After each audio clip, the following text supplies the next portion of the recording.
Hello mga katek! Welcome back sa aking channel. Kung bago ka pa lang dito sa YouTube channel ko, don't forget to like, share, and subscribe para sa maraming helpful tutorials. Okay, sa video na ito, tuturuan ko kayo kung paano i-reset ang Epson L120 printer kapag nag-error na ito dahil naabot na ang limit printing nito.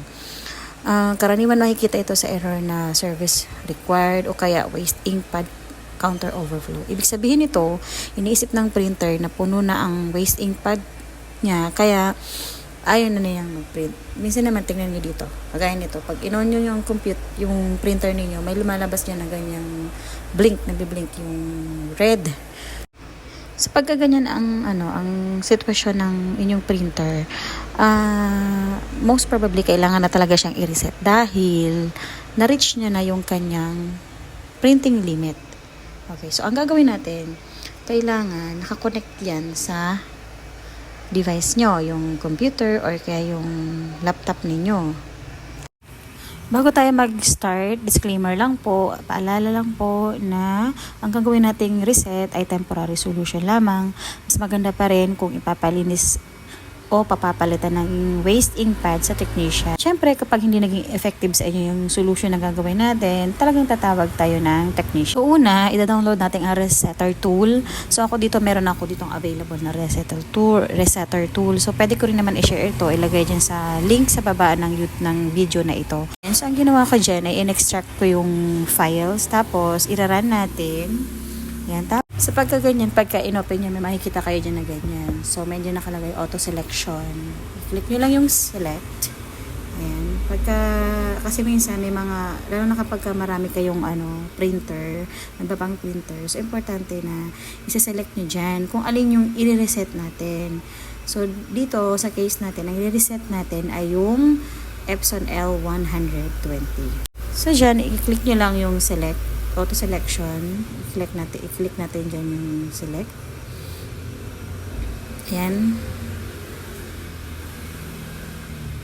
Ayan, so pag na-open na, yan, dyan sa part na auto select, hahanapin nyo lang dyan yung port ng i-reset natin ito, yung L120. So select natin yan, tapos click natin dyan after yung okay. Yan, tapos punta tayo dito sa particular adjustment mode. So, dyan makikita nyo kung ano yung mga pwede nating ayusin. Yan, nandiyan yung head cleaning, change, waste ink pad counter. So, dito, ang i-click natin dyan ay yung waste ink pad counter. So, yun yung isi-select natin dyan. Ito. Yan. Tapos, click na lang yung okay. Yan, tapos para makita nyo kung na-reach na ba talaga, i-click nyo itong main pad counter. So pag nakita nyo dyan, yan, tingnan nyo, 100% na. Ibig sabihin yan, talagang sagad na, na-reach niya na talaga yung limit. So pagka gagawin natin dyan, ang gagawin natin dyan ay i-reset na natin siya. Okay? Kasi talagang na siya, 100 na talaga siya.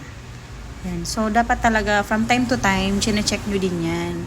Kasi minsan, masasagad talaga siya. So, ang gagawin natin dyan, i-click mo yung main pad counter. So, dapat make sure nakaklik yan. Tapos, click natin yung check. Dito sa may bandang baba, andyan yung check. Ay, yung initialize pala. Ayan, i-click natin itong initialize.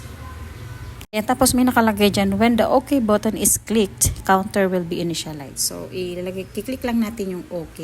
Yan. Tapos, wait natin mag-initialize yan. Tapos, titignan naman natin ngayon doon sa ating, printer. I-off muna natin siya. I-turn off muna natin yung printer. Yan, dito, i-turn off muna natin itong ating printer. Tapos, wait lang natin. Yan, tapos hintayin lang ng mga ilang minuto bago ninyo i-on ulit yung printer. Hintayin nyo muna. Ayan. So, pag okay na, ayan, i-on lang natin yung printer. Tapos, hintayin lang natin na mag-initialize siya. Kasi yan, may mga tutunog dyan.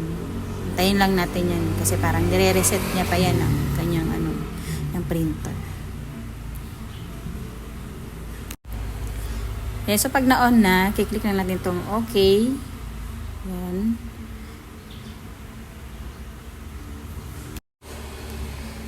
Tapos, tingnan niyo yan, 0 na yan siya. Ibig sabihin yan, pwede na ulit mag-print. Diba?